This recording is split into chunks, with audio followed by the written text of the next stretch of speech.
Welcome to the Small Town Big Dreams podcast.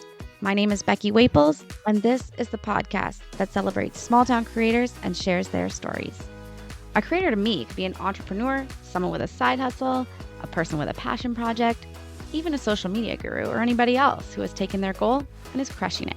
From their background to where they found the courage, from their challenges to their wins, to where they find inspiration and how they took their first step, I cannot wait to chat and laugh about anything and everything that comes with creating something from scratch. If you are inspired by small town creators who turn their big dreams into reality, then this is the podcast for you. Please subscribe to hear all upcoming podcasts, follow me on Instagram, and leave a review or comment so I know what you want to hear and what creators inspire you. Let's grow together.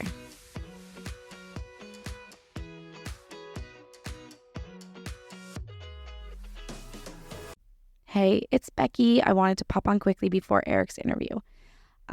Today is my 10th full episode posted, and I think that is so exciting. I think that's crazy, and I wanted to send a quick thank you to my listeners and supporters because you're the reason I'm still going. When I started, I wanted to just put out 10 episodes, and we'd see where we went from there, and this is my 10th, and I'm so excited because I'm still going. I can't stop. It's so much fun. I already have 5 interviews confirmed for the next 2 weeks and then 5 interviews confirmed before the new year. And then several people have reached out to me, or I've reached out to other businesses and just said, let's contact each other in the new year and let's get something confirmed for the new year. So a ton of episodes are coming. One of them is Empower Boudoir, who I'm really excited for. One is Instacake Cards, who is on the Dragon's Den. I also have the Healing Path Coach here on Lake Huron, the Clean It Club, plus more.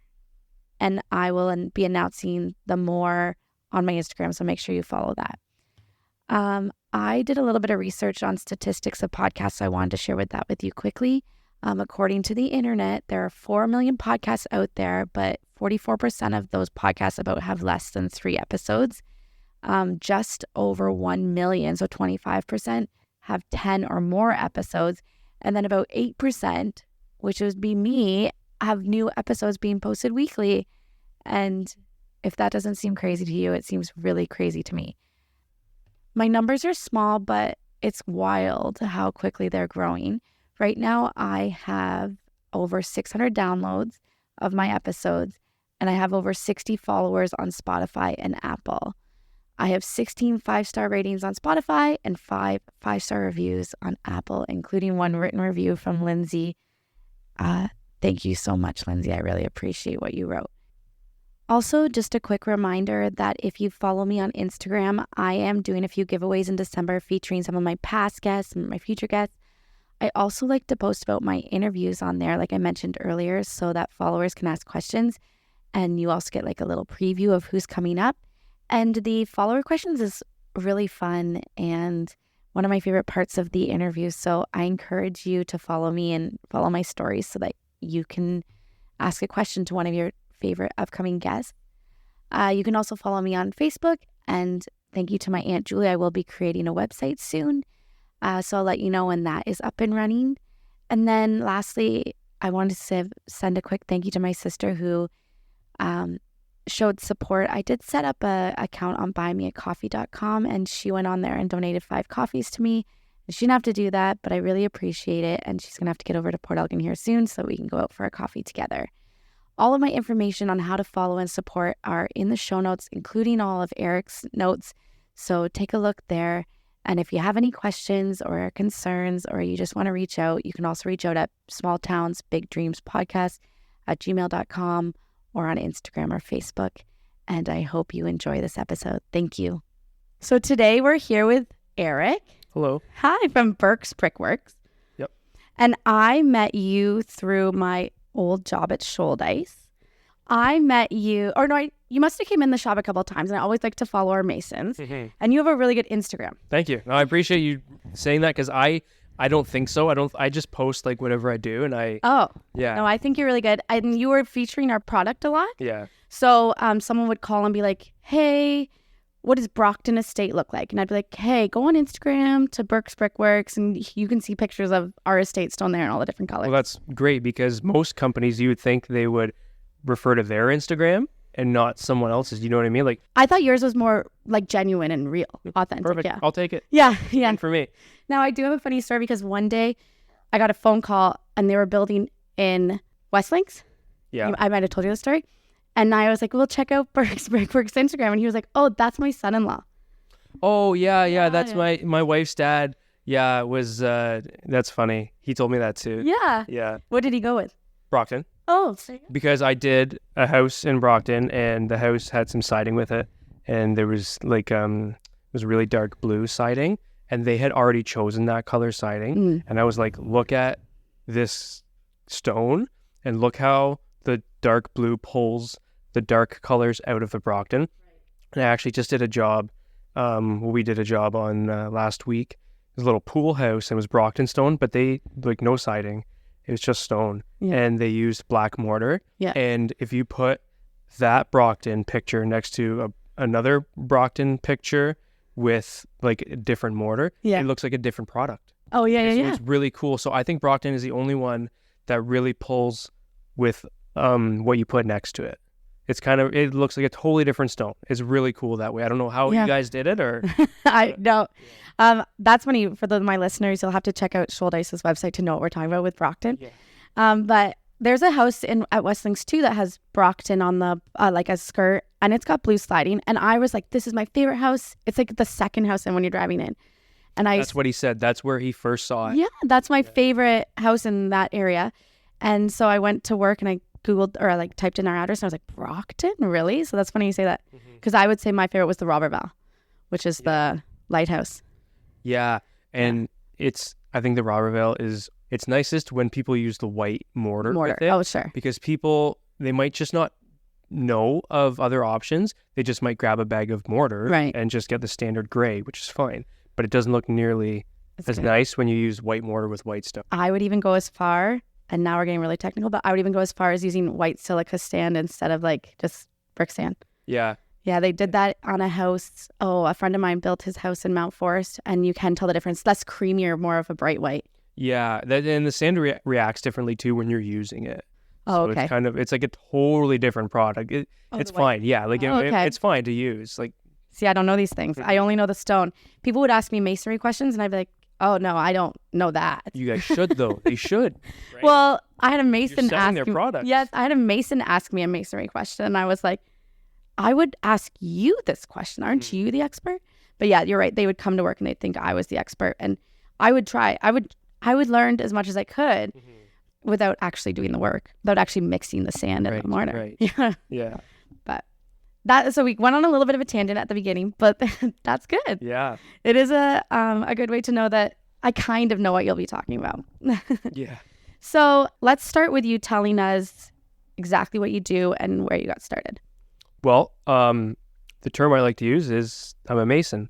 You hear a lot of people say, oh, I'm a bricklayer or I'm a stonemason.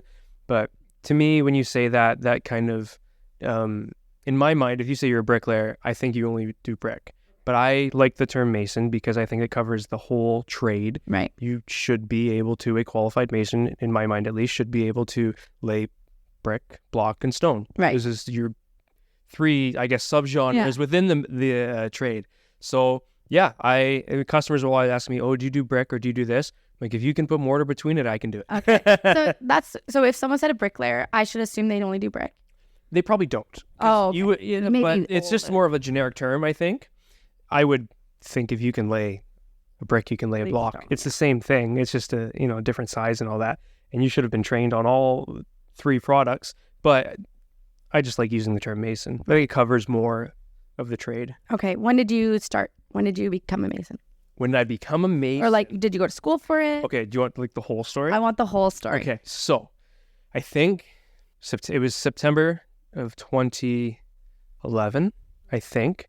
So I was in a different industry that I went to school for, and I was working and doing my thing. And I was also training martial arts in a gym. That was my thing. And one day, one of the trainers, Matt, he came up to me. I didn't really know him all that well. and he was an instructor there at the gym, and he came up to me, he goes, "Hey, do you want a job?" And I was like, "Sure." I knew he was a bricklayer. Yeah. So I was like, you know what? This is my out to get in the trades. I was like, yes, I do. He's like, I see you in here all the time. I don't really know much about you, but you're here practically every day. You're strong. You work hard. You seem like a nice guy. Yeah. I need a laborer. Right. So if you want to come and shovel mortar and carry bricks every day, I have a job. And I said, what does it pay? And he goes, it's $20 an hour. And I was making $11.25 at the time, which was like a little bit over minimum wage. So I was like, yep, I'll do it. Yeah. I'm going to like practically double my salary here. So yeah, let's do it. And then I gave my 2 weeks notice, which in hindsight, I shouldn't have. I should have just up and left. Yeah. But you know what? I liked to be, leave it on good terms and all that. So yeah, I started laboring with this company in Pickering where I grew up.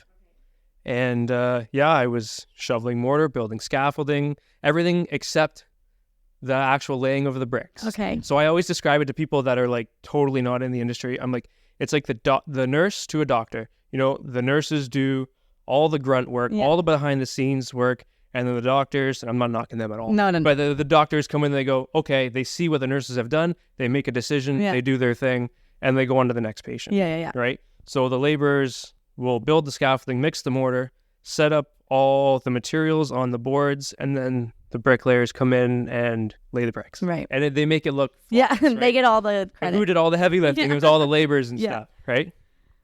And then from there, I was laboring. There's 3 laborers, myself included, and it was my boss's 2 sons and me. Okay. And I was kind of like, okay, well, who's going to be trained first to lay brick? Not the guy that's not related to the owner. Yeah. So I was like, you know what? Like, this is a great place and all that, but I need an environment where I can thrive. So I left for the union, which is like blasphemy in terms of non-union stuff. Like, they weren't happy, right? Because the thought is that, the union workers, they don't work as hard. They get paid more for less work, quote unquote. So they're like, oh, whatever, union boy, go on. Yeah. Whatever. So I left and I joined the union as an apprentice. Knowing what I know now, I did it totally the wrong way. Oh, okay. So I got a job. I went to the union hall. I signed up as an apprentice with 0 experience. Right. And then experience as an apprentice, right? Yeah. I never had tools in my hand. Okay. Really. But I told him, I'm like, I've been a laborer for 3 years. I know everything. I just need to be taught the actual hand actions of how to do the trade, and then let me thrive. Yeah. Which trying to tell an employer, give me the opportunity and watch me thrive. Like, employers see that as like you want to succeed? No, I just want you to just do the work I tell you to. Yeah. Right? Like, there's so many employers like that.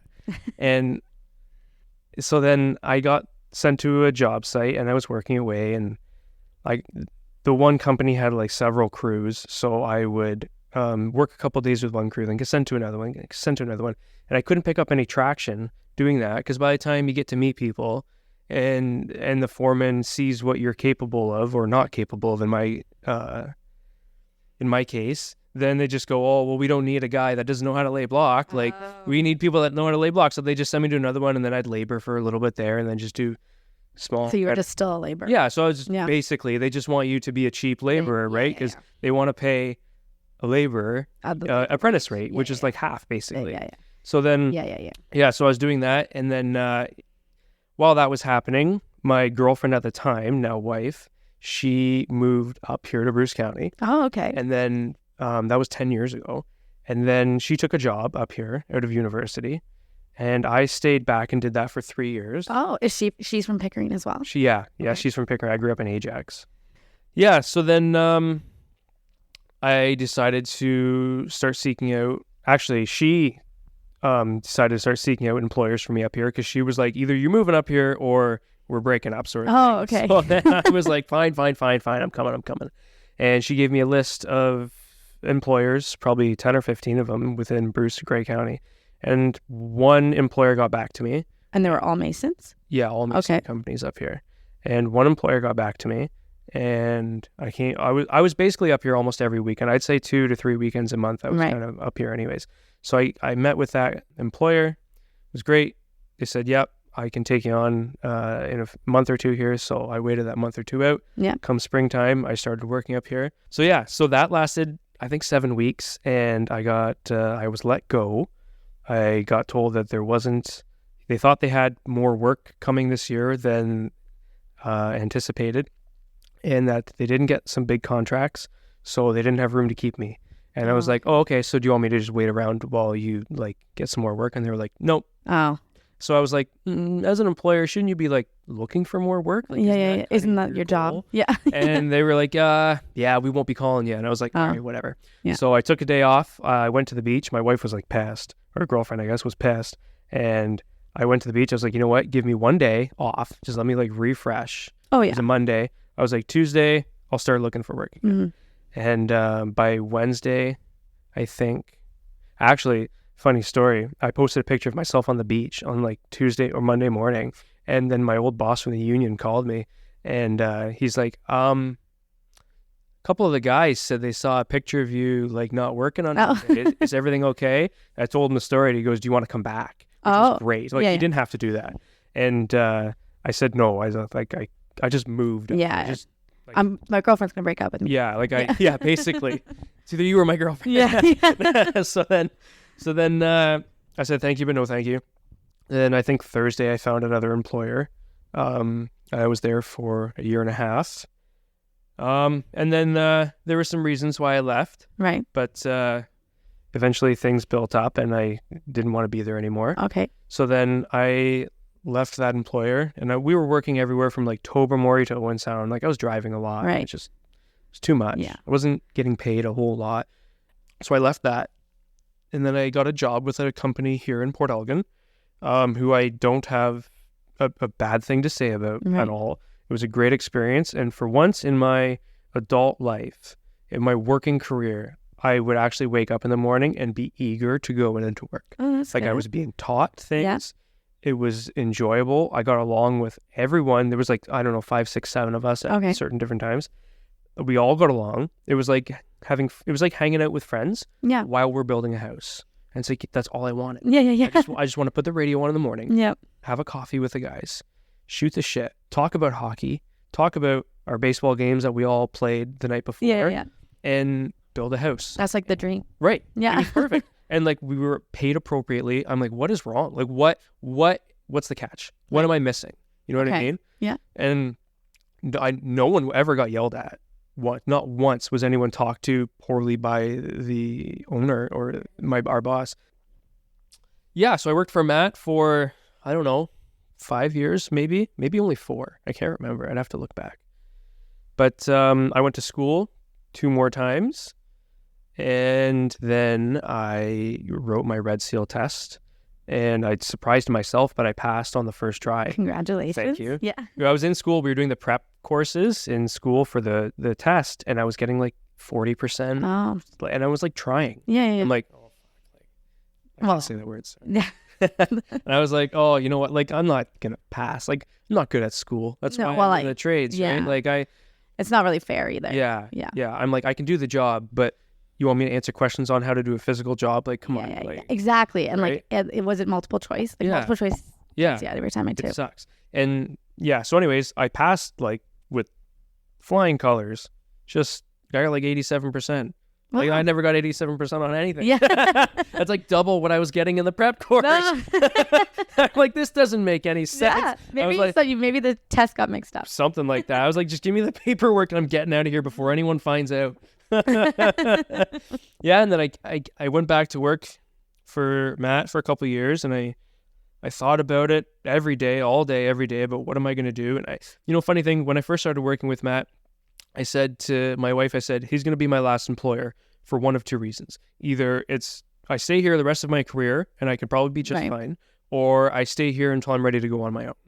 And obviously I chose option B and went out on my own.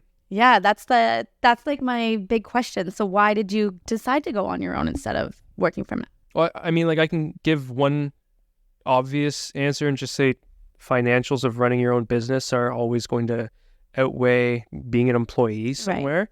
But there's so much more that I knew before, and I'm also learning on the fly here. There's like so many freedoms. Like, I'd love to say I have time freedom and I can just kind of do what I want, but I don't because I have employees. Oh, okay. And like I gave this speech to somebody today. Like if I wanted to go take a day off to go fishing, my employees also get to take a day off, which sometimes people will be like, oh, sweet, time off. Yeah. But you also have a job for a reason, and you have families to support, and you want to eat and drive your car to work, so you need to work, unfortunately. It's the fact of life, right? Yeah. But you do have flexibility by what kind of jobs you take. 100%. And who you work, like exactly. If you work and I'm learning that lesson really quick. Okay. So when I first went out on my own, be almost 2 years ago, I built a backlog of work. I kind of like told a bit of a white lie to all these people. Okay. Because I was a weekend warrior for like 3 years, just doing like restoration work. Oh, like when you worked for Matt? Yep. Okay. So almost every weekend, I would just kind of take my tools home and I would go rebuild a chimney, repoint some old, farmhouse, or do whatever I can handle myself in a day or two and earn something on the side. And then eventually my phone was ringing too much that I just had to leave. So what I did was from about June of 2 years ago, I started telling people that I was fully booked for the year and I wasn't. And I said, but if you can wait till next year, I can do it. And then I'm going to say maybe 10 or 12 people that, and everyone bought it. Like it was a white lie. Oh. Like I wasn't like, No, this is good strategy. Yeah. And I wasn't like, I was, kind of fibbing a little bit, but I was also kind of just building a backlog of work. So then, when me and my wife sat down, we started thinking, okay, like, can I take the leap? Mm-hmm. Should I take the leap? I said, look, give me 1 year. If I don't earn at least what I earned working for somebody else, I'll go back. I promise. But give me a year. I have 10 or 12 jobs to start with, and people will call. So it's one of those, like, if you build it, they will come moments. And that's exactly what happened. Over the winter, a couple of winters ago, I kind of increased my social media awareness, or I don't know. Yeah. Oh, social media presence. My social media presence. There you go. That's a great way to say it. And then come springtime, I did those jobs that I promised people. And then after that, like my phone was just ringing off the hook. Right. So when I first started, sorry, I didn't mean to cut you off. No, go for it. But I was doing jobs I didn't want to do. Okay. I said to my wife, I'm like, I might have to drive a little farther than I want. I might have to do some really crappy jobs, some miserable things. I said, but I have to take what calls me because I need that guarantee. Yeah. And now I'm at the point where I'm just finishing my list of jobs that I really don't want to do. And I'm actually at a point where I'm like, you know what? I'm not going to do this one again. Like I'm not interested in it. Yeah. I don't have to do that anymore. And that's a privilege that not everybody gets their second year in business. And I get it. Yeah. And like, I thought I'd suffer. Well, I shouldn't say suffer, but I thought I would be a little bit more miserable doing some crappy jobs a little farther away for longer. Like I've heard of guys doing it for 5 or 10 years before they start getting like new housing contracts. And like that came to me like immediately. Yeah. I know I'm lucky that I got that. Yeah. And that's one of the reasons why I am where I am today. Yeah. Yeah. I would say just from what I saw, great time to become a mason or like to go out on your own. This town is going through a mini boom. Yes. And like everyone knows it, but like my timing was impeccable. It's also like every new house in this town has stone on it. It's a thing. It's funny. Like I was saying earlier, my best friend just moved to Calgary, I think 2 years ago now. And I've been out there a couple times and there's not a lot of masonry out there. No. It's interesting. It's the thin veneer, I think. There's that and all the houses are siding. Oh, okay. You get the occasional one with some brick or something, and chimneys, due to the building code, have to be masonry. So those are all brick, but not a lot of masons out there. Oh, and I think just from my aspect, I think it's hard to get stone out there too. Maybe like would there be stone manufacturers? I'm sure there are somewhere. Like there would be a market for it. Right. With my new job, one of my customers is a home builder, or one of our customers is a home builder. So I was like looking at their things. I was like, what stone is on there? And you're right. If it has stones, it's very little. And I think it's the thin veneer. Like it's like the stick-on stuff. Yeah. Yeah. So I'm like, oh, okay, never mind. It's funny. Like if you find like an old school mason and you tell them you do like the thin veneer stuff, you're going to get like a lashing about how that is not masonry. That is not real stonework. You are a fake mason. my fireplace in my studio here. I did that. That's amazing. That's Fusion beautiful. stone. Do you want a job? Yeah. Yeah, I'll hire you tomorrow. That's thin veneer. Yeah, let's go. Don't look too closely. Okay, so no, that's a really good story. That's what I wanted to know. Like, why did you become an entrepreneur? Like, you obviously have a lot more challenges. What kind of challenges do you have that you're an entrepreneur? Finding qualified people that are interested in putting in 40 hours a week and that can show up on time with their own vehicle. It is wild. It is.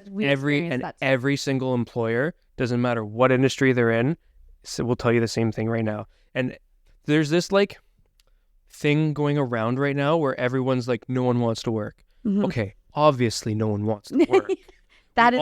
We all want to sit on the beach. Yeah, I would pick the beach over work. Yeah. Right. Who wouldn't? But unfortunately, you have bills to pay. And so we all have to expensive bills to pay. Yeah. Yeah. So people are working.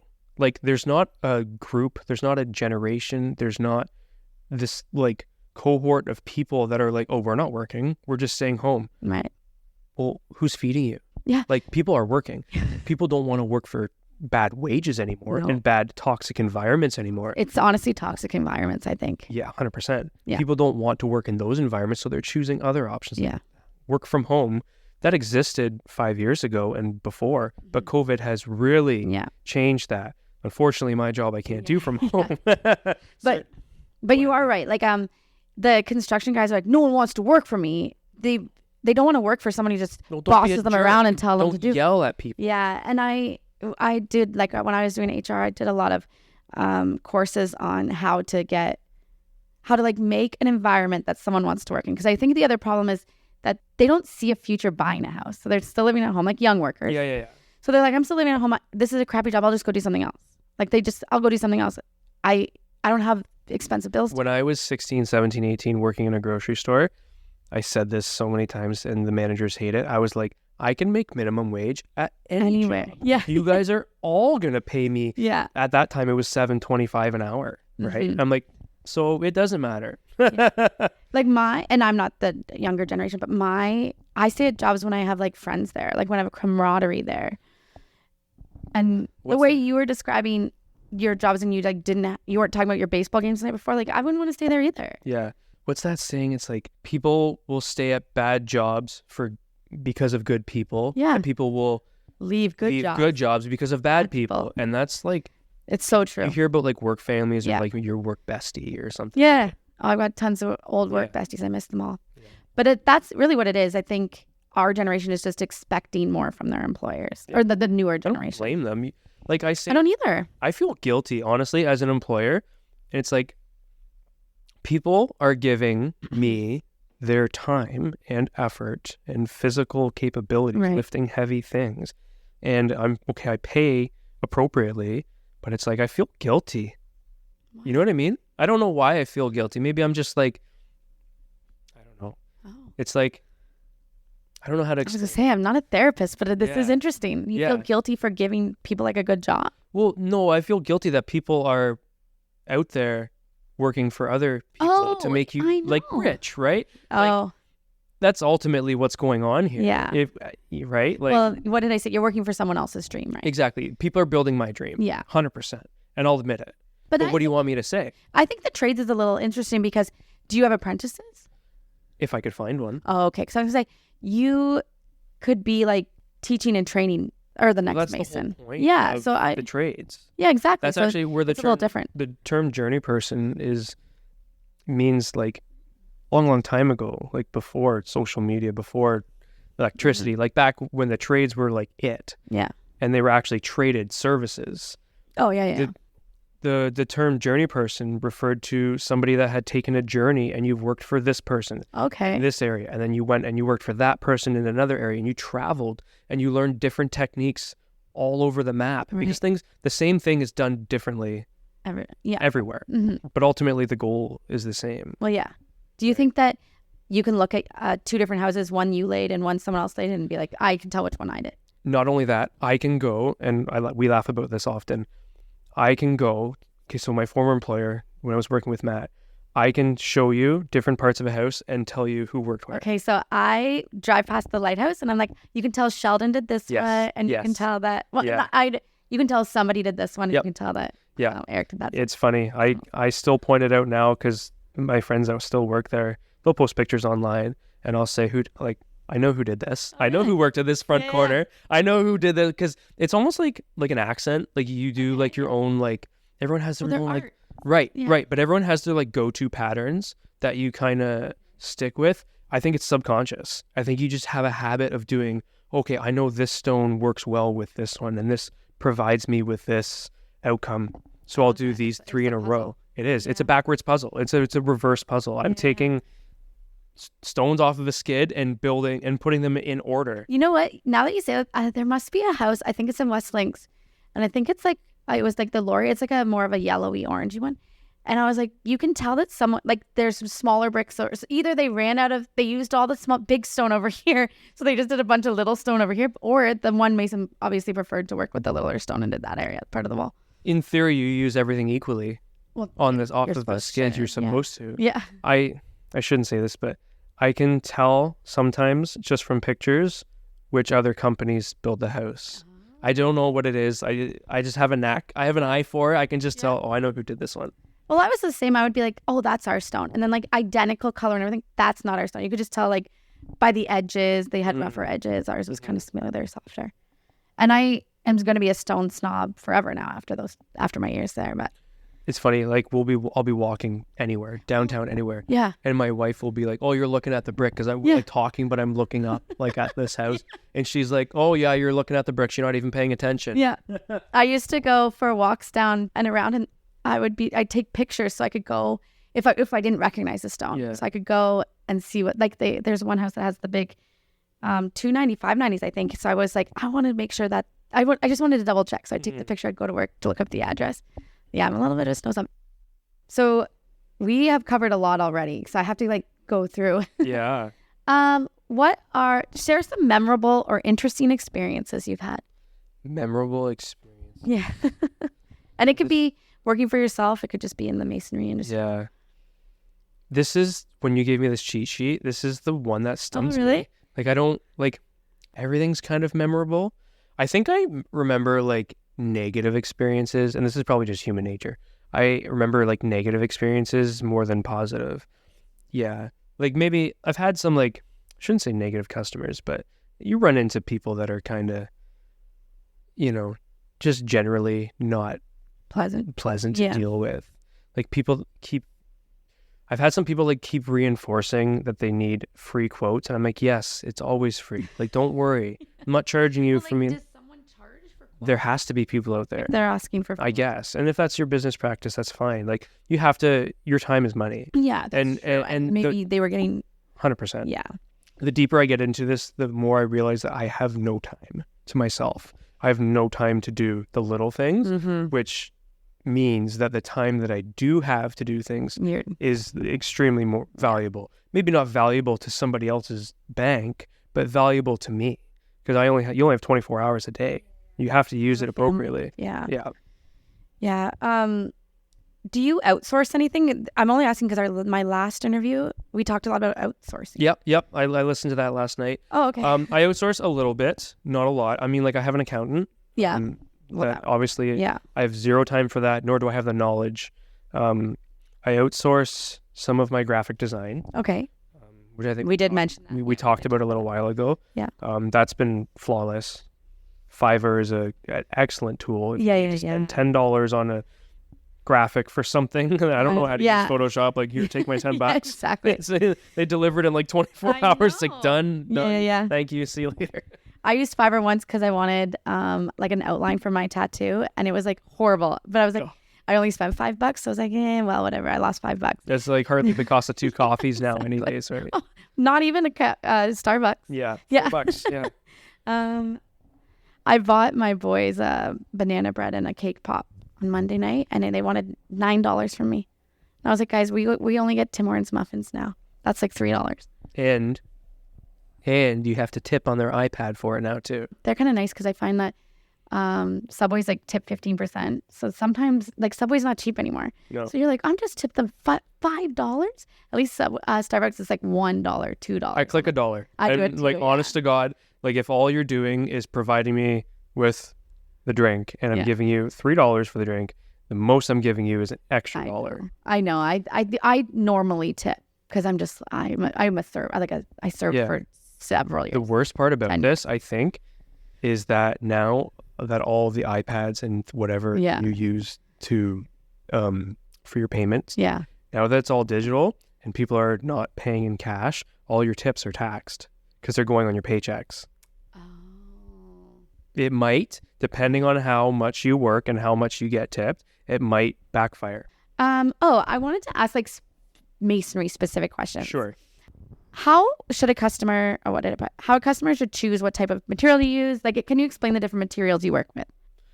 Okay, so that's a broad question. Yeah, that's why I was going to try to minimize it. And then I was like, no. Do you want to get different materials to like build a house, for example? Well, you must. What kind of projects do you work on? So you do houses, fireplaces, chimneys, which is kind of tied into fireplaces, but not so much anymore because everything's gas inserts now. Okay. So it's not really a masonry chimney like it used to be. Okay.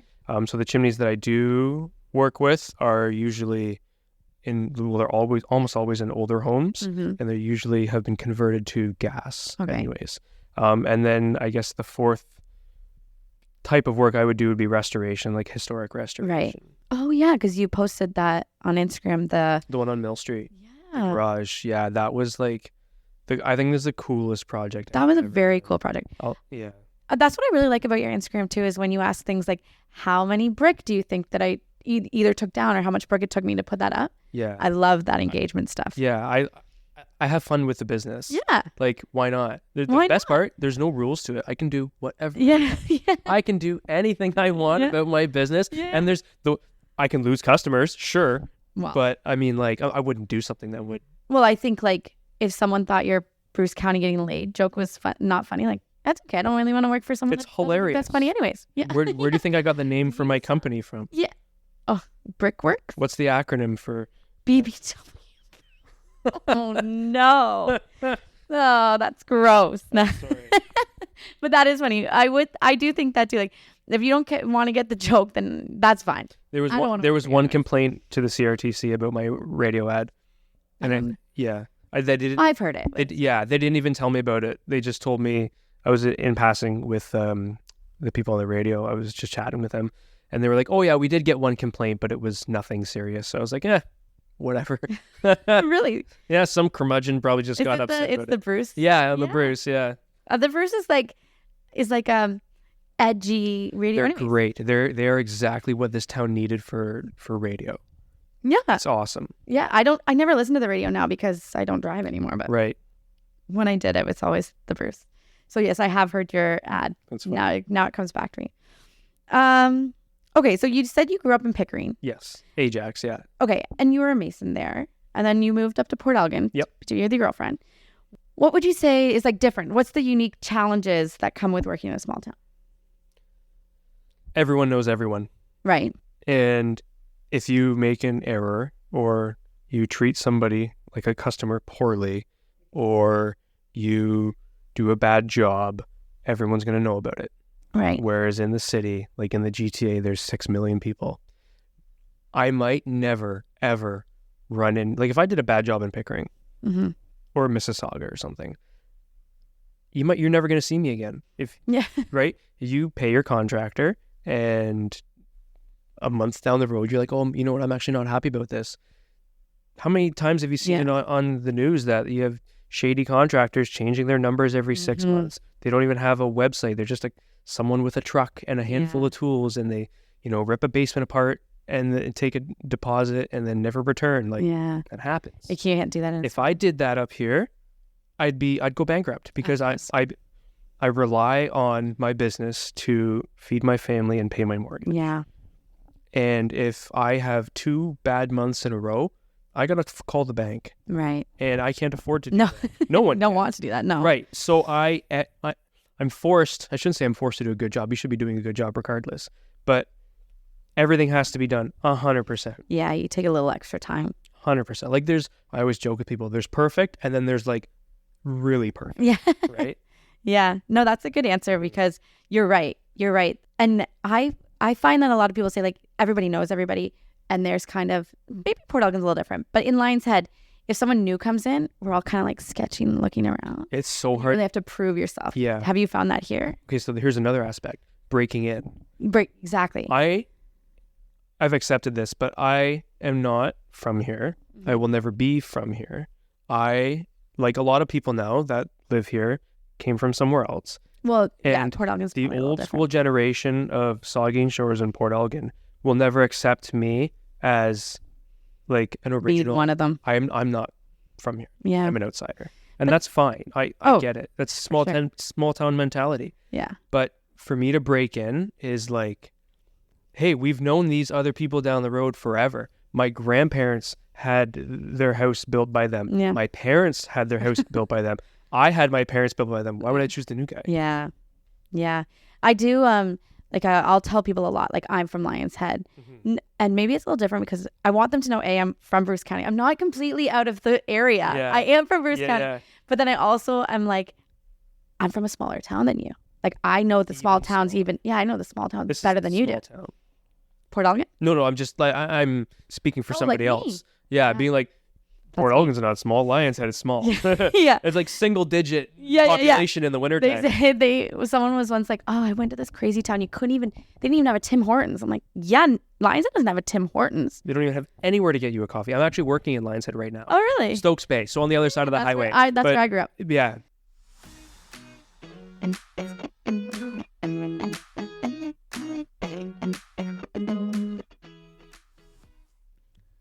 Burkie's Turkeys has started their 2023 Christmas campaign. Their mission is to take the financial burden of a Christmas dinner off of a few Bruce County's families' plates this year. These are families who may need a little extra help this Christmas. Burkie's Turkeys wants these families to focus on the fun parts of Christmas and not worry about putting a meal on the table as well. Last year, they fed 17 local families with a full turkey and ham dinner, along with all the fixings and desserts. This year, their goal is to help 20 families and raise a total of $2,000. Any donation helps. You can find them on Facebook, Burkie's Turkeys, or contact Eric Burke to donate. You can also message me at Small Towns Big Dreams Podcast on Instagram or Facebook, and I can also put you in contact. Gobble, gobble.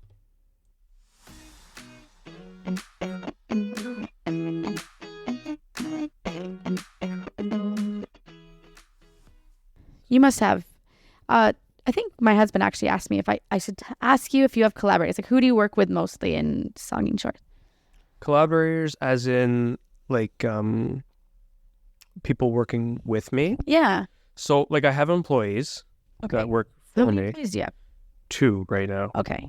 And I know that you struggled to find employees. Yes. Yeah. Yeah. There's a big divide. I think a lot of people in the trades right now, like, there's people that own companies, such as myself, and then there's employees, and then there's, like, people that just do their own thing. And, like, so I know a lot of masons all over, from here to Pickering, who just kind of work for themselves, by themselves, and they just do what they can handle by themselves. And that's fine. Yeah. But they earn more doing that, working a few days a week, than if I pay them hourly, which is true. That's just economics. Yeah. Like, I can't pay somebody the full potential because then, well, why do I have an employee? Yeah. My business needs to generate a profit. Yeah. I'm sorry to say it, but no. You have reason why people become entrepreneurs. Correct. And why you support your family. Correct. Exactly. I've mentioned a couple times that the lighthouse you worked with Sheldon. Yes. And he's another mason. So maybe that's what I mean by collaborators. So occasionally, I actually had Sheldon working with us this week. And Sheldon's great. I've offered him jobs every time I talk to him. Yeah. I would love to have him work for me, but he does his own thing, and that's great. And I'd never ever want to take away from that. Mm-hmm. Like, he's as proud of his company as I am of mine, right? So how would I feel if someone was like, "Hey, I'll pay you less to come work for me"? Well, no, obviously not. I have my own thing, right? Yeah. But so occasionally Sheldon gives me a hand. Sometimes projects are just bigger than I can handle. Yeah. And, like, one of my main employees, he also is a farmer. Okay. And so we just had harvest season. Yeah. So I didn't see him much. Okay. And I told him when he first started with me, I'm not going to be mad at you for working on the farm. You've worked there for 22 years. that's your life. That's not even a job. Like, that's a lifestyle. You have to work. I'd be like, thank you for coming to work. Yeah, exactly. Exactly. That's what I mean. Like, I feel guilty. The guy's taking time out of his farm life to come earn a wage with me. Right. But so I've had Sheldon come work with me for a few times. Great experience every time. Like, this job I'm doing up in Stokes Bay right now. Oh, yeah. So these stones, they're like this like polished marble, and some of them are like 200 pounds. Oh. And the wall's 9 feet high. And I'm like, I can lift these stones, but I don't know if I could lift them high enough and then put them on mortar and then make them level, plumb, and straight. Like, some of these might get a little risky. So I called him the other day. I was like, hey, you free? Got an extra couple of days? I need hands. I need a second set of hands. Sometimes you just need 4 hands to do a job. Yeah. Right? And you would burn out pretty quickly, like, doing a job like that. Yeah. Good. I wrecked my back. I can't do my next 3 jobs. 100%. Because I was too scared to ask for help. Better to bite the bullet and just get some help. Oh, because I know that you are really good at giving back to the community. Oh, yeah. Okay. Can you explain that? Yeah. So I try to give back as much as I can. So annually, I used to volunteer for Crime Stoppers of Grey Bruce. I was on the board of directors for a few years. And then when we had our first child, life got busy. And then I decided to venture into entrepreneurship, and life got busier. Right. And my wife's a shift worker. So, right away, 50% of our days, she's away for 12 hours. Yeah. So I was like, I'm sorry, I got to cut something. So I left the board, but I said, I'll stay on as a volunteer and a sponsor. So I've sponsored their golf tournament every year since, which we have here in Saugeen Shores.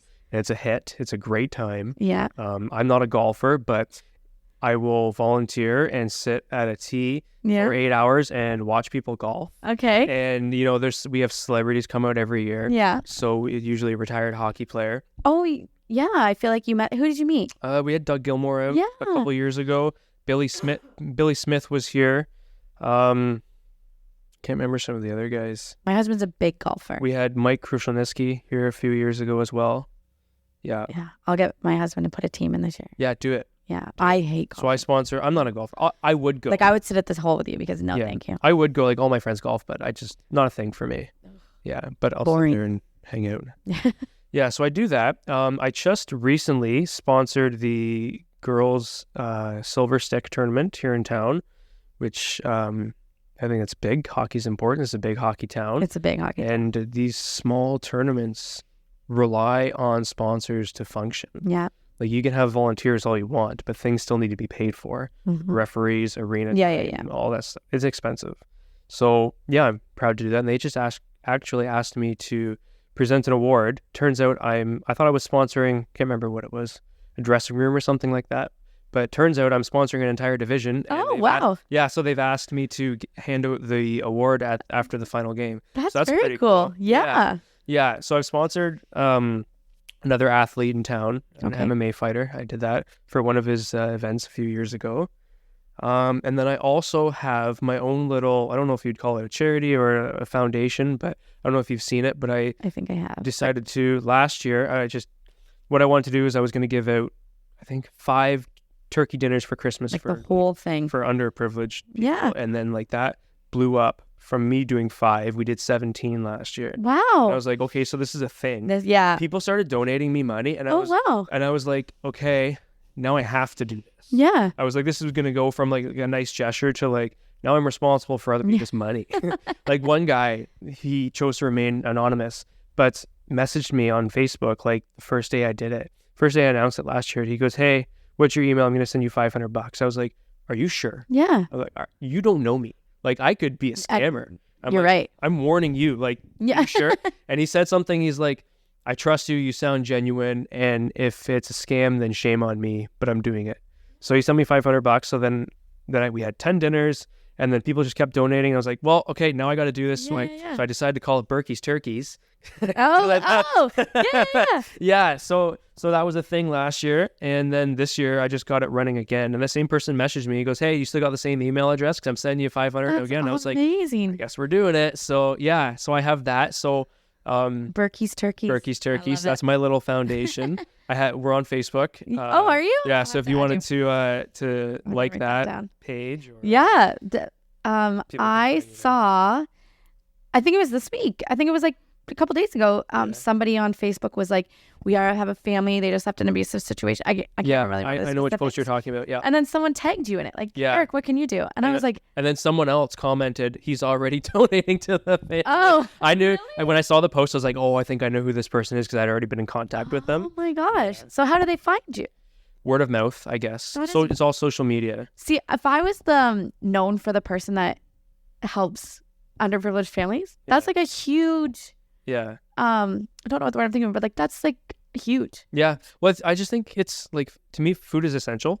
Yeah. And Christmas is a tough time for everybody. And even if you are privileged, food's expensive. If you are privileged and you have a job at a certain employer in town who pays exceptionally well and most of the town works there, food is still expensive for you guys. You should pay the same prices that underprivileged people are. So, it's tough. It's a tough time for people. People are worried about getting gifts. And I think, if I can take one thing off of someone's plate, no pun intended, and provide Christmas dinner, then, you know what? Then you guys can focus on the gift aspect. Then, yeah. You're not worried about buying a turkey. It also might be like the best meal they have all year. You don't know that.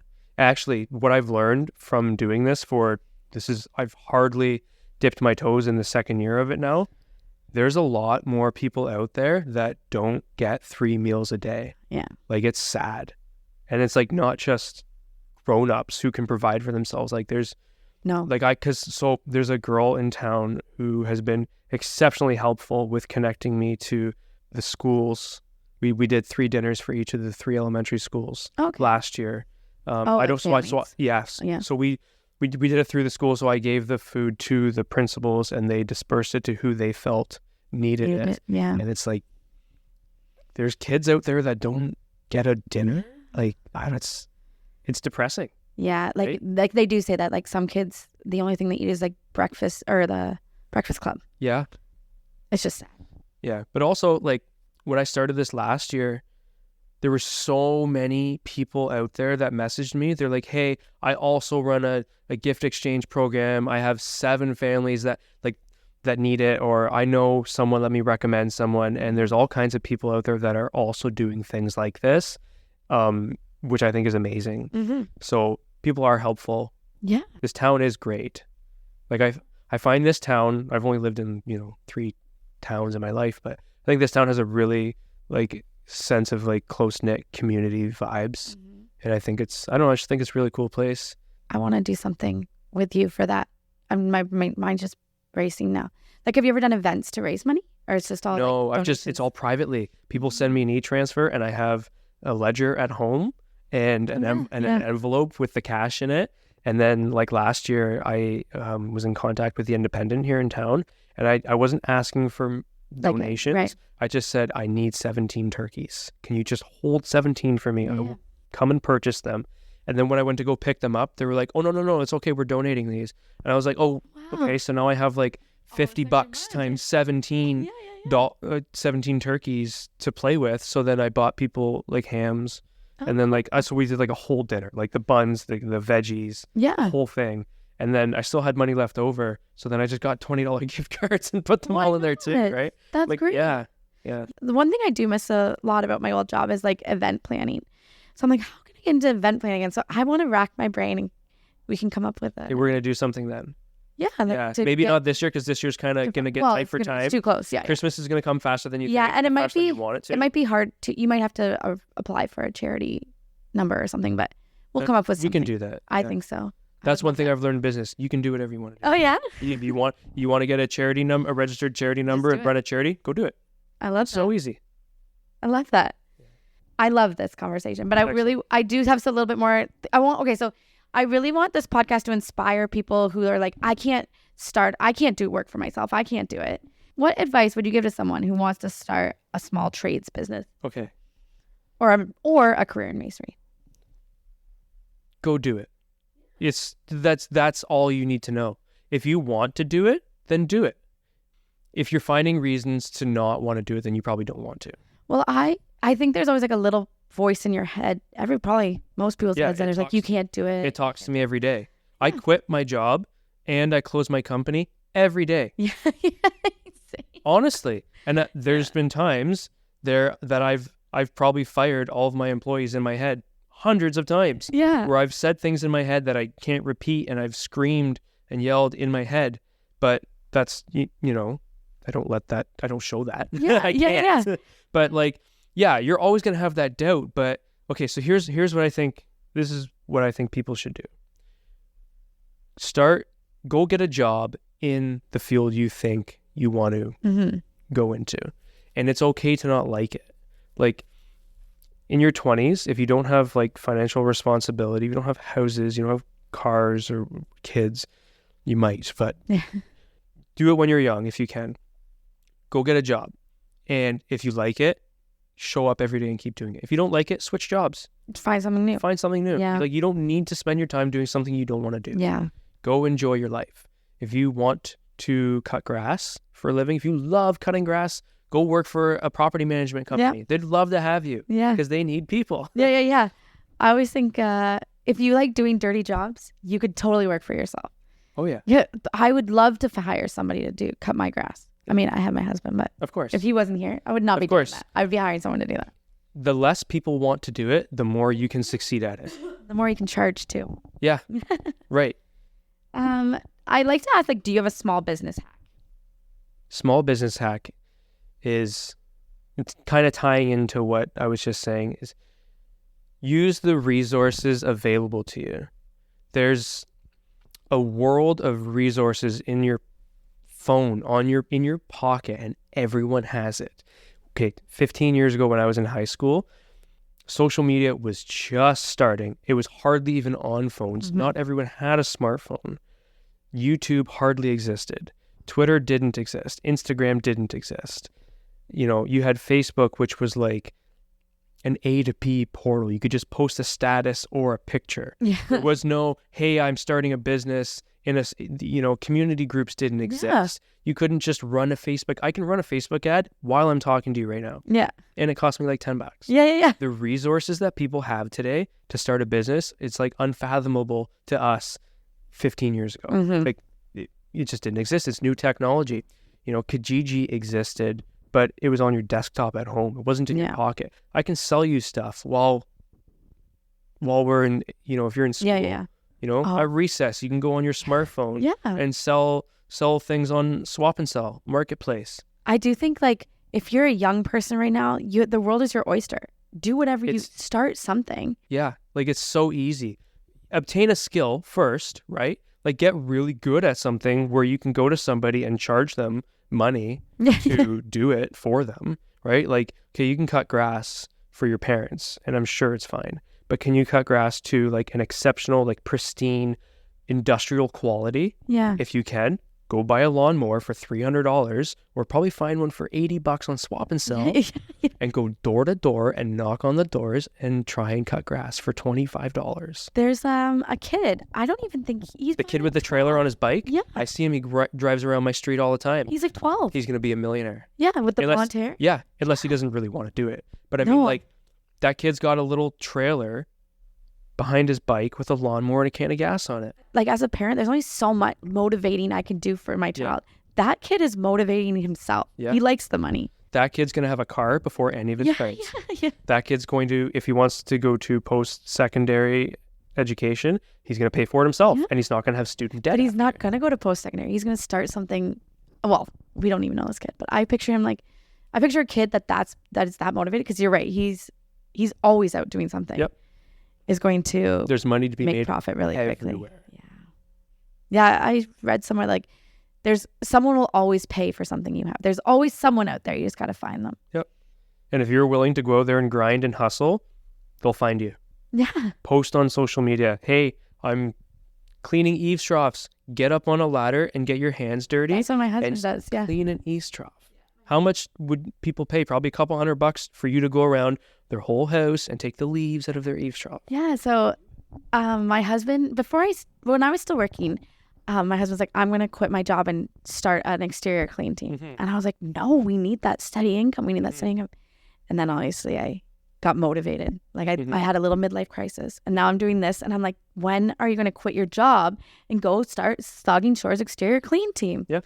And now he just got a promotion, and he loves his job. Well, he likes his job, but I'm like, nah, you know what? You could make more money doing this for yourself. And it's honestly pressure washing stuff. People just don't want to do that, or they don't want to buy the pressure washer. People think that to be successful, you need to be like ultra rich. I had that mindset. Yeah. I also had the mindset that like, if you want to take a risk, you have to be ultra rich too, right? And I think a lot of people don't really realize that if you have your own business, what's the math on it? I'm just trying to do the math. I think it's $300 a day. Is $100,000 a year. He says that. He says all I have to do is make $300 a day, and I'll like. That's more than the average salary. Now that's including weekends, which goes into the hustle category, right? True. But like I work 8 days a week. I have a 9 to 5, and then I have a 5 to 9. I'm on my phone.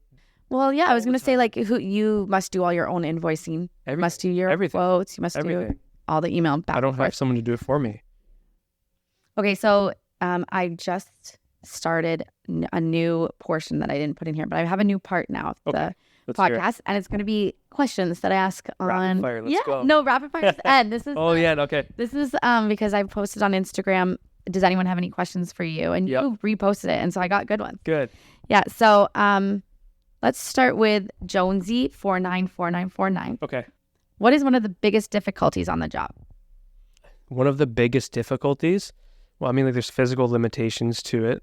Working at heights can suck. I mean, like managing other people, timelines, like there's so many difficulties. Yeah. Making sure that I stay afloat financially. Mm-hmm. Like I have to keep afloat in a bank account to make sure I can pay employees because I don't get paid regularly. Okay. Right? There's that. There's stress. Yeah, if the customer doesn't pay you on time. Sometimes people take a little while, which is fair. Like you don't have to pay me. I'm not cash on delivery, right? Right. You get an invoice with 30 days and But your guys still got to get paid every 2 weeks or whatever. Get paid before I get paid, right? Yeah. Stephen McCulgill 91 says, "Hey Burkie, Stephen here from Spittin' Chiplets." Yeah, not to be confused with the famous podcast, Spittin' Chiclets. What got you into brickwork? We covered that a little bit. Yeah, I got approached in the gym and was offered a job, and I just carried my way through. So if he had offered you an electrician job, do you think you'd still be an electrician? Or I don't there's know. the thing about I don't know. My grandfather was an electrician, and it doesn't interest me. Right. But I mean, like if he had offered you like a strip club job, would you be like, nah? I'm not one for the eyes. Oh, okay. I don't think I'd be a very good dancer. Okay, so Texican Hoosier, and I apologize if they're listening and then I'm butchering their names. Which of your completed jobs works are you the most proud of? I think the historic rebuild of the George House garage on Mill Street. I think that Sheldon helped me with that one as well. It seems like a bit intimidating. It is. And I quoted that job probably a year before I started it, and I got to it when I could.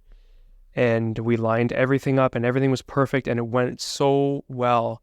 But it was one of those jobs where I'll figure it out as I go. And everything, the design, like if you go back and look on my Instagram and all the detail in that, we laid brick in 1860. We went right back to the foundations of how we use different styles of bricks, different patterns in the wall, different bonds over all the windows. We used a historic mortar. I'll never get to do that again unless I do another rebuild, but like who gets to go back in time? I was say, you might be the rebuild guy now. Right, maybe. There's people in town that want that. Yeah, very cool. Mm-hmm. Jake, you said it earlier, Jake Janisic. What's the key to being successful in the first few years? Key to being successful in the first few years? Go slow.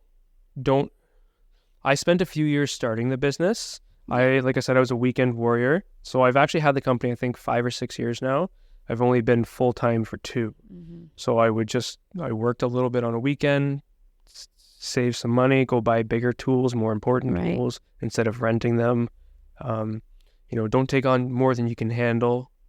I had all my ducks in a row. Like all my ducks were in a row before I took the leap.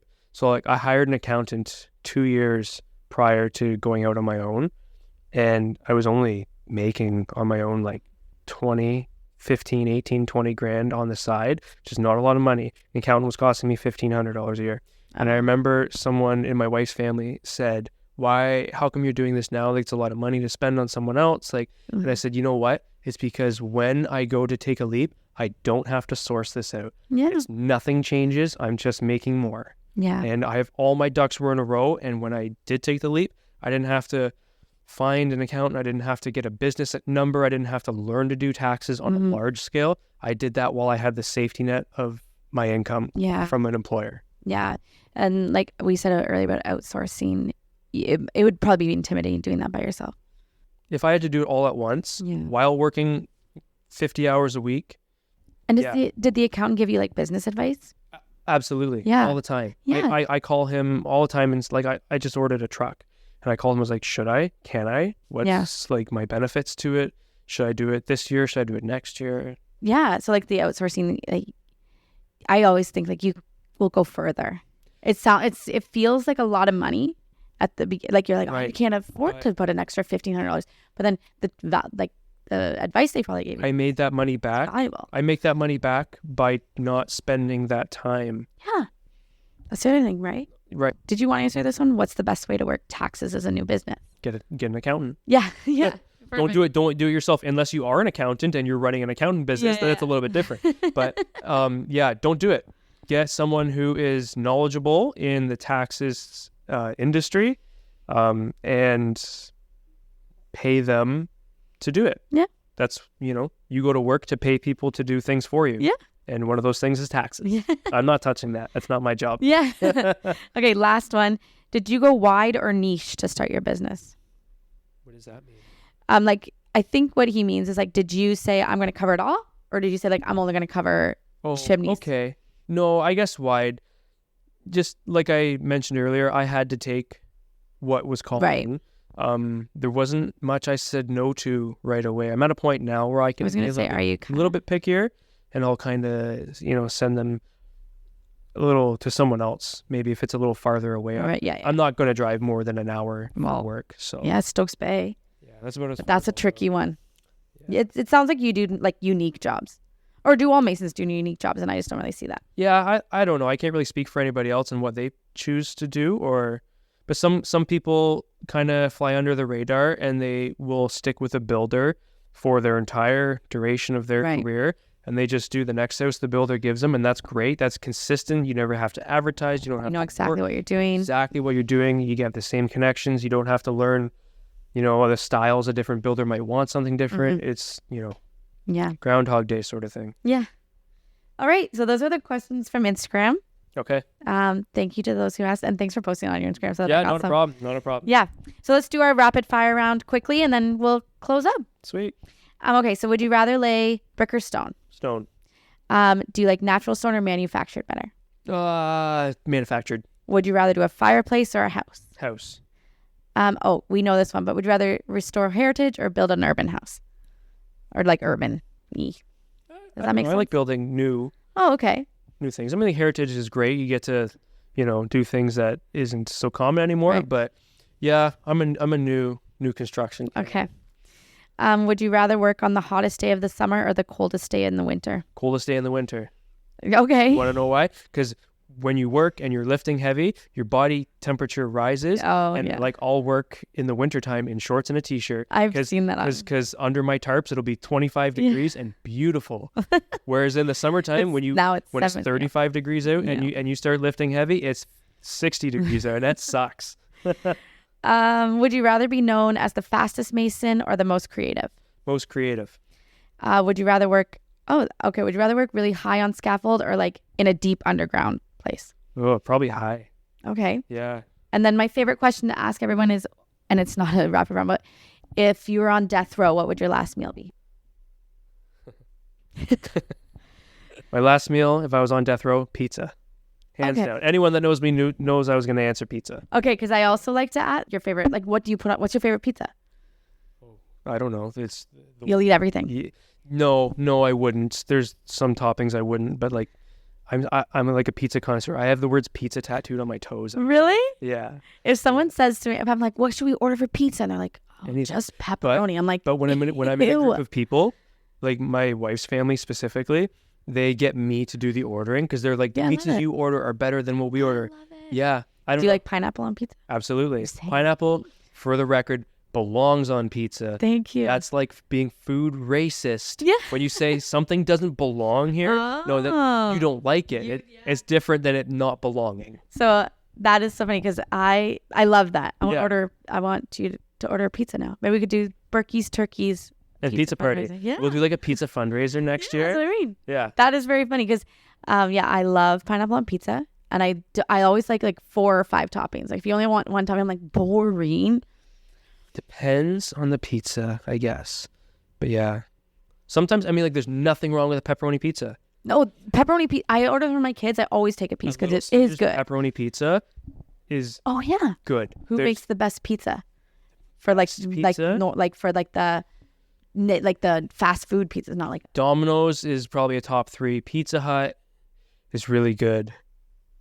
You listed my 2 favorite too. Yeah. Domino's is close. So we order Domino's, but we get the pan crust. You have to pay $1 extra. That's an easy $1. Yes, I know. I've never ever not pay the $1. No. When someone's like they're ordering Domino's and they get a large because you can get a medium, I'm like, gross. We're not getting the pan pizza. No. And then I worked at Pizza Hut for 2 years, in my when I was 19, 20, and so it's like brings me back to Pizza Hut is like good, but I never order Pizza Hut. Well, I always just order Domino's. So I guess by a process of elimination here, my favorite's Domino's. That's so funny. But pan pizza specifically. Yeah. Detroit style over Chicago style 10 times. Okay, I've never had Chicago style. It's good, but it's like overkill.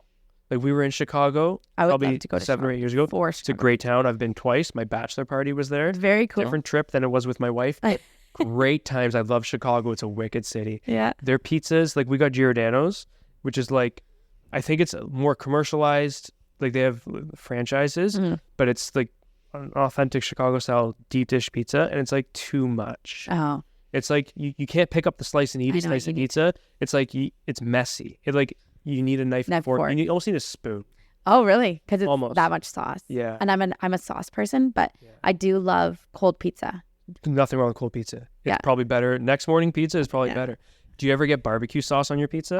So for dinner tonight. Yeah. Oh yeah. So if you I used to work at Boston Pizza, and I'd get the tropical chicken, but with barbecue sauce instead of tomato. So I'll do like the barbecue chicken pizza with barbecue sauce. Yeah, obviously. Yeah. So for dinner tonight, I had like a hidden secret. Like I don't think a lot of people realize you can change the sauce on your pizza when you order. Oh yeah, for sure you can. I always usually get extra sauce, but yeah, at Boston Pizza I would put barbecue sauce on all of them. And then tonight for dinner, I had one of those flatbreads that was on sale at PC, and I put barbecue sauce on it. There's nothing wrong with those. So it was like chicken, bacon, goat cheese or something. Yeah. Yeah, with barbecue sauce. On our way back from like Owen Sound, like we can go to a lot of attack games. Little Caesars on the way back. It's killer. There's nothing wrong with it. I was gonna say it used to be $5 for pizza, but like I think it's like $9 now. It's fine. There's nothing wrong with Little Caesars pizza. Yeah, it's like a hidden gem. Yeah. And then you're also on Instagram. Yes, for Burke's Brickwork. Yeah. Yeah. Are you on Facebook? Yep, as well. Yeah. And then do you have a website? I do. Okay. What's that? It would be burksbrickwork.com. Okay. And then is there anywhere else we could find you? I don't think so. I think that's it. Instagram, Facebook, website. Okay. Well, thank you. I'm going to stop there. No problem.